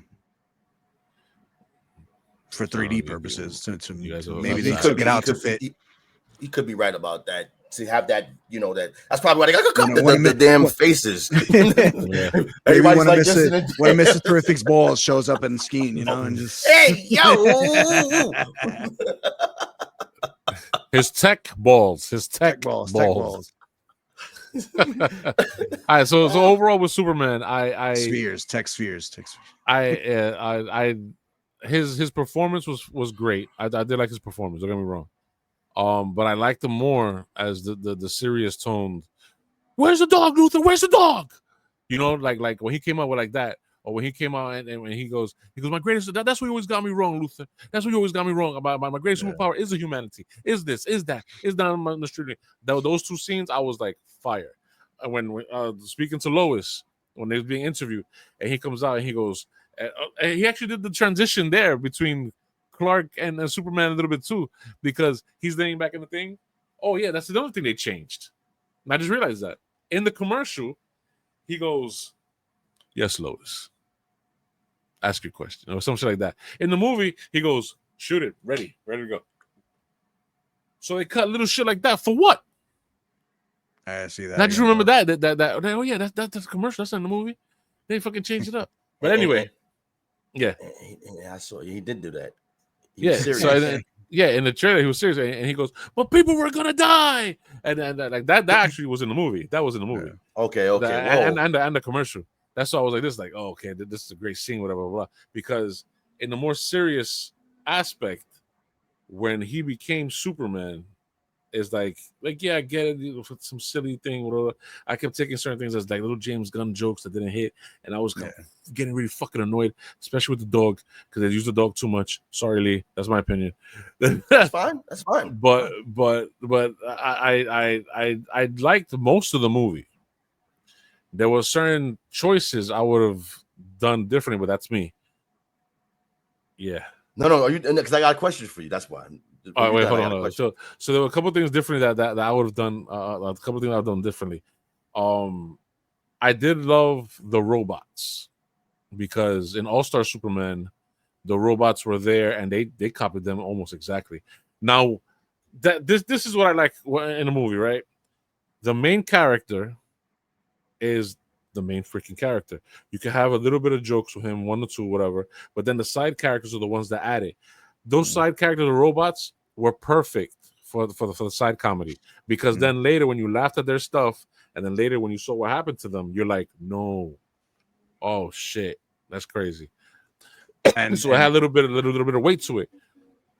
When you see Superman crack a joke, or like, perfect example, Justice League movie, the first one, the one done by the guy who did the Avengers, that was absolute trash. When Batman, motherfucker, he's controlling it. When Batman is laying on the floor and Superman has just came back from the dead, and that's spoilers from Justice League, but hey, it's freaking like almost 9 years old now, and he comes out and he goes that line, or he goes make you bleed or something like that, and Batman is laying on the floor. He goes, yeah, I'm bleeding from somewhere. I was like, did fucking Batman just make a joke? Did Batman just make a fucking joke? This movie's trash. And I was done with that movie. That's Warner Brothers. Then when you saw, what's the guy who did the first? Josh Whedon. Josh Whedon did that. Yeah. Well, that's Warner Brothers that threw him in there. Yeah, so Josh Whedon. And I had such high hopes because he's such a good. He's an ensemble. He's really good. Movie. Did the Avengers movie? Like he did it, and then when they did, I'm like,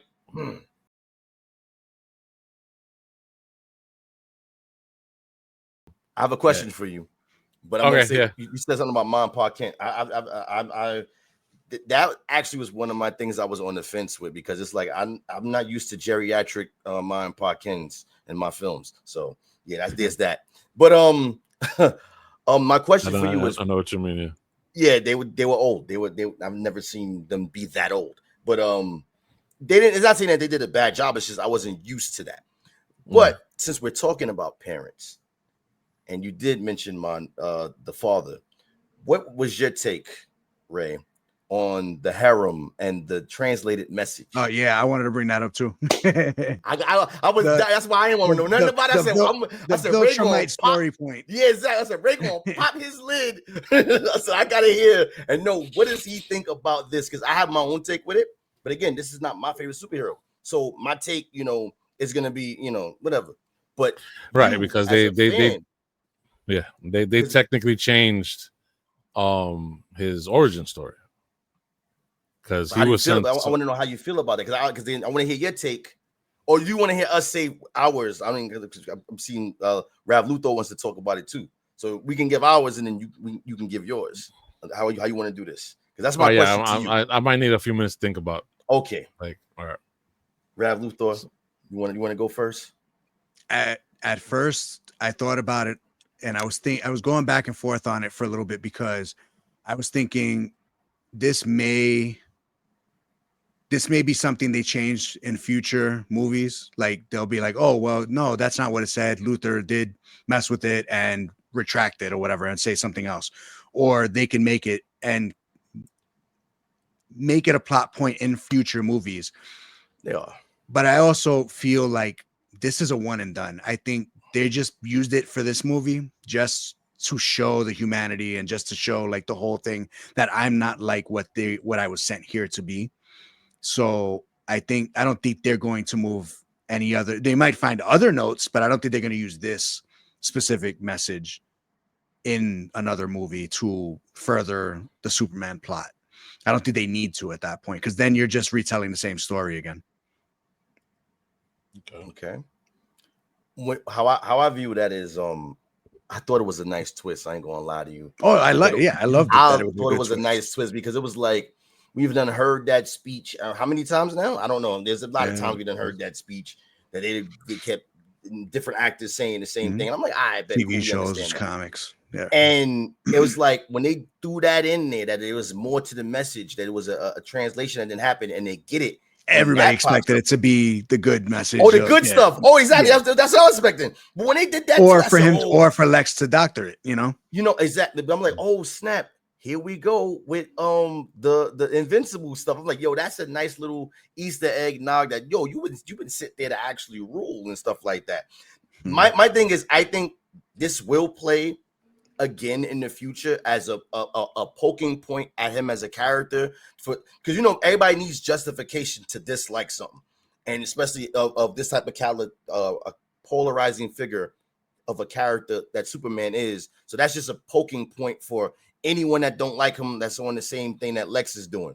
But I think what's going to wind up happening is that the translation was messed with, even though Mr. Terrific said he can remember at the party. He's like, yeah, but my people, he knows, confirmed. He knows Lex's people, and that it is a real message. Right. It is a message. The thing about it is the way it's been, like, there's trickery in the wording. Like they saying that the translation, it is a real message, but is the translation actually, correct? Did he mess with it? Because my thing is, what makes me question it is that Supergirl is there. Now, if he was sent there to conquer and rule, then wouldn't she have the same? My assumption would be, wouldn't she have the same type of mindset that you're on this planet where where people who are less than you, inferior to you, you should rule over them? You understand what I'm saying? Like, I feel like there's something more, like that message is going to come back. And I don't think that's exactly what it is. They will just use that as a plot point for now to show that I'm not like them. You know what I'm saying? Like, if that's truly what time they on, I'm not on that time.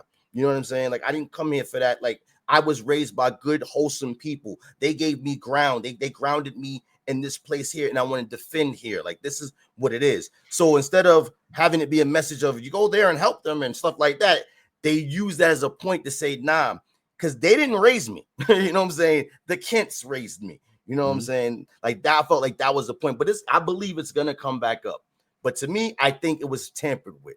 You think Lex tampered it?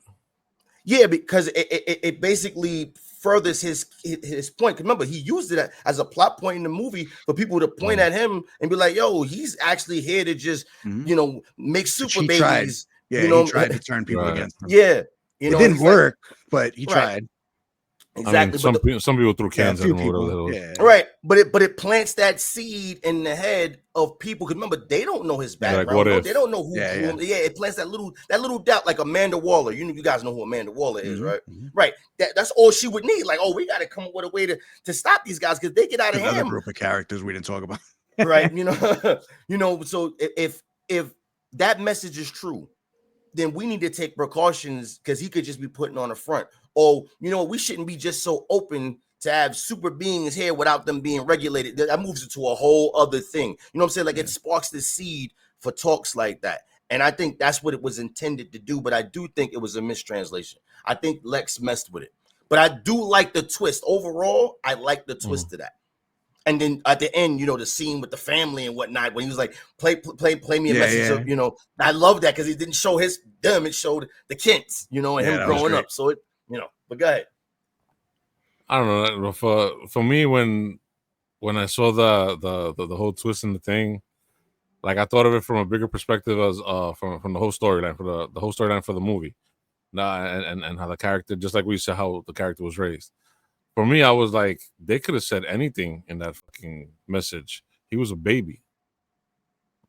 Who's gonna raise I mean, maybe that's why they sent what's her name, Kara, down Kara. to that she would have been the one to raise him with that, feeding him that, that bullshit. That you're gonna whatever. But then she got lost for 17, 18 years or something like that, and then that's when she came to Earth. But it's like, maybe that was the plan. We're gonna send him to rule, and then Kara to train, because she was already a little older than him, right? And teach him whatever. But she was always. By the time she got there, he was already grown. Yeah, by the time he got there, he was already grown, and she was still kind of a teenager because in space, time runs differently than when you're on the planet. So, like, and that's actually science fact that let's say you two twins, and let's say one twin goes into space for 10 years. And then it comes back, dun, dun, dun.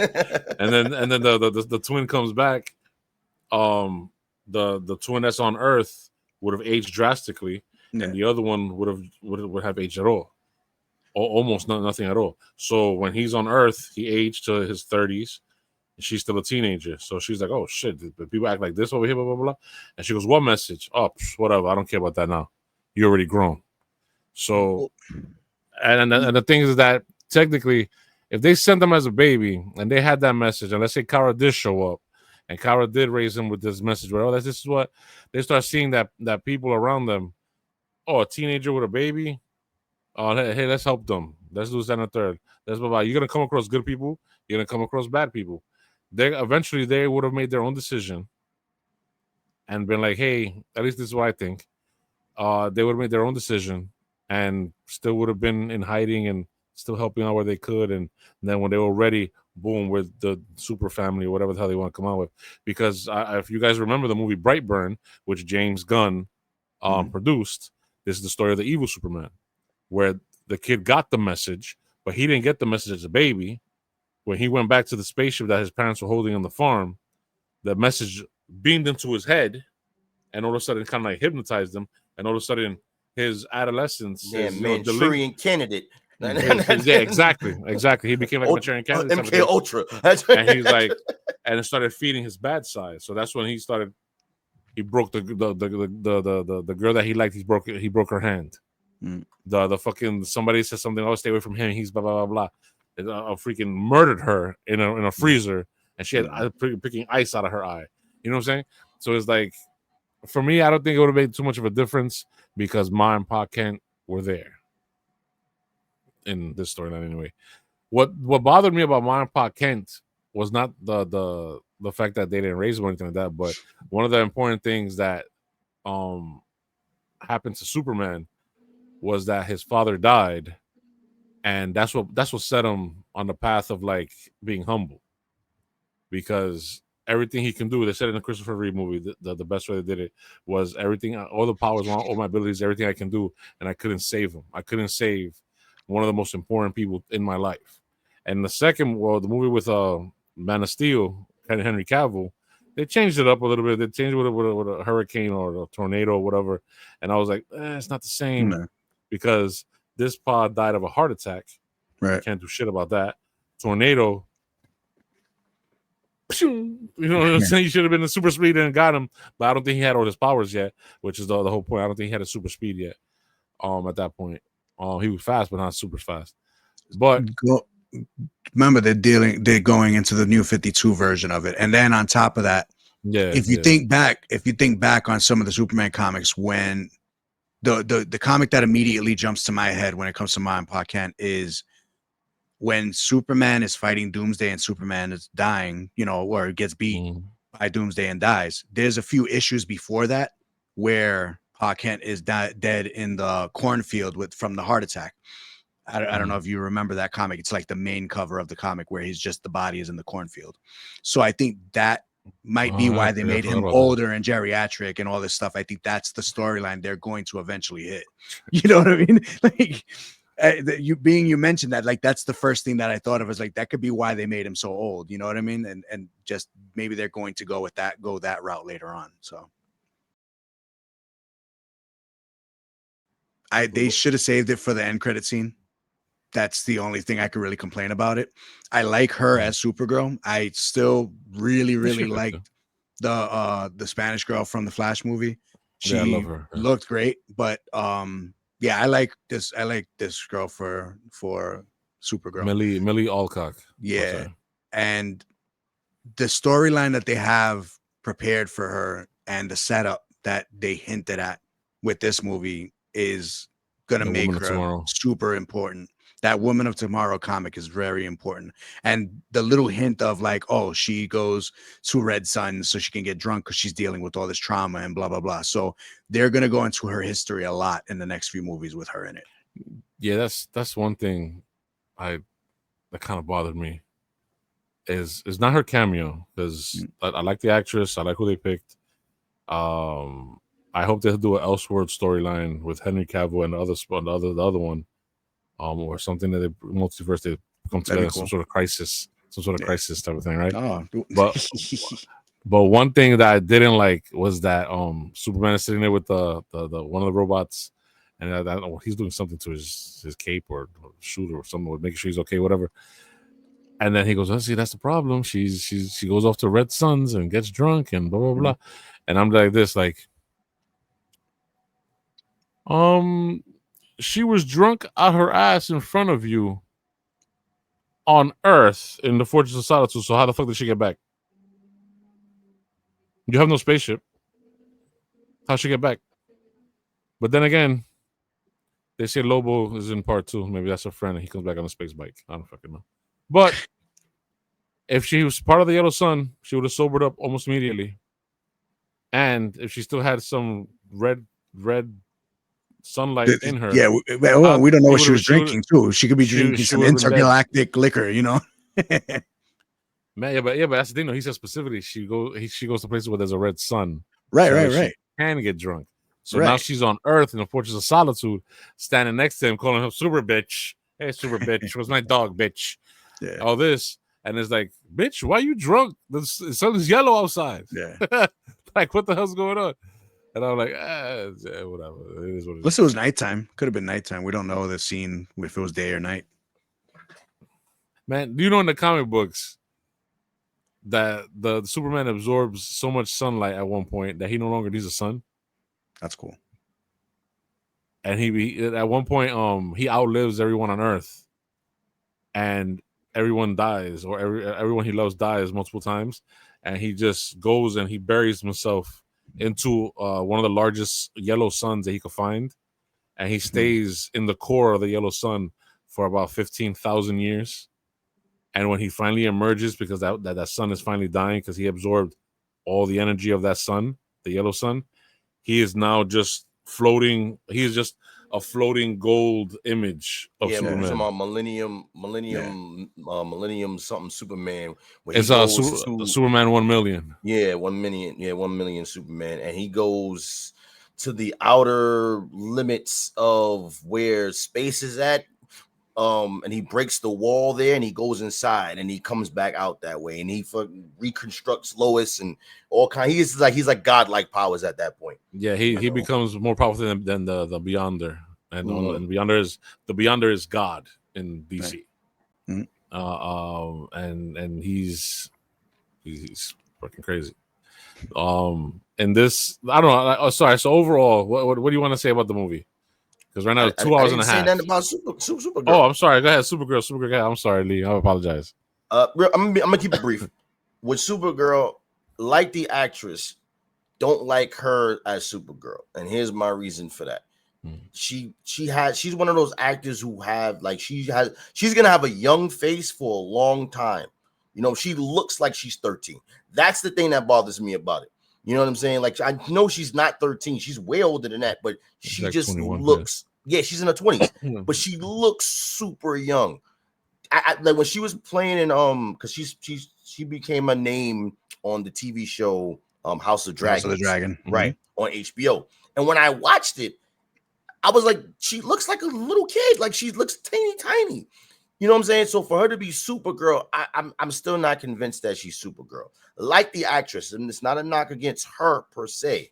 It's the fact that she's going to be playing a character who, after watching the CW Supergirl or in the movie Supergirl, I expect my Supergirl to look just like she's 20, but she don't look 20. She looks 13. You know what I'm saying? She should look her age. You know what I'm saying? And that's not a knock against her because, you know, kudos to her because she's a young 20-year-old who looks like she could be 13. I have a problem with that. You know what I'm saying? That's my take on Supergirl. Out of 10, solid 7. It's above average. You know what I'm saying? I felt like there's a lot of things. They lost a lot of points from certain things that they've done in the movie and the film. It all came back to it being around a solid 7 out of 10. It's a movie that if you're a DC fan, you should go see. If you're a Superman fan, you should definitely go see, because I also feel like this film is also a film of people who aren't fans of Superman may come on board and be like, yo, I mess with that, because it's definitely a lighter take than what people, because people complained about Man of Steel. They were up in arms about Man of Steel at first. You know what I'm saying? This is a more brighter film.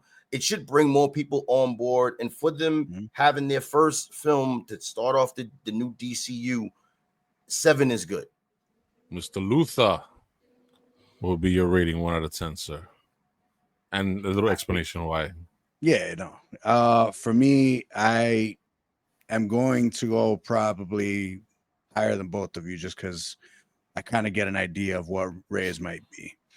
I'm gonna go 9.5 just because. So overall, with the status of comic movies that we are at right now, and with the history of Superman movies being what they've been, and all the past and all these things that have gone on, this is definitely the Superman for this generation. This is the Superman for the next 10, 15, 20 years. Now, the way I'm looking at it is, I don't know if you've watched Creature Commandos. I don't know if you're up on any of the other James Gunn properties that are going on with the DC universe. All of them. Okay.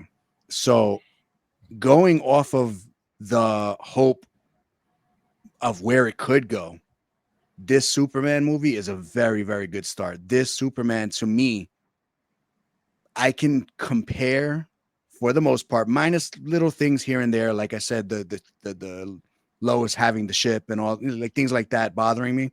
I can ignore that just of how good the rest of the movie was. And I can compare it, not in the same reasoning, but compare it to Iron Man 1 starting the Marvel universe, because of where they can go from it, what they've shown already with the few things that they have shown, and the things that they've talked about, and the reasoning. Like he can back up everything he says on why he did what he did for the movie. the actors can all say why they did what they did, or, you know, have reasoning behind it to back themselves up.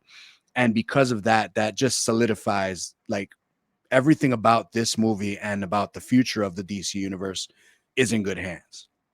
And that's the only reason why I would give it a 9.5 out of the movie itself being great. To me, it's great. I really loved almost everything about the movie. But the little things that did bother me, I can look past it just because of how good the rest of the movie was. Okay. Wow. I guess I agree with him on certain points. I just don't agree with that score. But that's good. But it's his score. It's his score. Respectfully, no, yeah, that's his score. it's respectfully. Again, to everybody watching, if anybody's made it this far into almost a 3-hour video, this is a discussion. We're not rating the movie or reviewing the movie to be like, don't see it, it's trash, or don't see it, it's great, or do see it, or tattoo this on your ass because it's fantastic. No, it's our point of view from the film, and that's why we discussed everything we discussed separately. So go see it because I want a Flash film. Make sure you go check out the DC Batman and the DC Superman. For everything that comes out, DC, go see it. I'm let's I'm gonna tell him to go see it. I'm definitely supporting the DCU because the DCEU is not gonna come back. The Snyderverse is not gonna come back, and the Snyderverse is something that I really liked, even though it had its problems. It had a lot of problems, but I liked the directions of where that was going because it was a darker setting, and what he had planned for Superman after everything was ruined. He said what he was going to do with Superman, and it was like I wish they would have finished it. I saw the vision too. I knew exactly where he was going. I know exactly where he was going. He was going into the Christopher Reeve Superman after another character would have died and blah blah blah. But anyway, well, about this Superman, James Gunn Superman.